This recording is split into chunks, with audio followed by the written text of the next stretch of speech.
సంకలోన ఒదిగిన పిల్ల అద్దెదేనో అబద్ధమౌను పక్కనెట్టు అక్క కళ్ళలో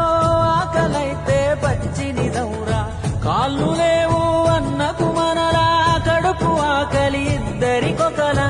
ఉన్నవాడికి 100 రకాల కష్టజీవికి పస్తులు ఏలా ఇల్లు నొదిలి పిల్లలనొదిలి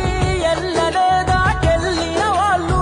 మూటలేమి ఎత్తుకురారు కేవలం అది ఆకలి పోరు గారడీలు కల్లి డాన్సులు నేతలకు కొట్టే జేజేలు కూలినాలి కొలువు చదువు కూటి కొరకే కోటి తిప్పలు ఎర్రటి ఎండలోగాలే అన్నల బతుకుల్లో ఆకలి ఎన్నడు తీరాలో కన్నులకేమో అందంగా కనబడు సొగసుల్లో ఎనకన కన్నీరెంతుందో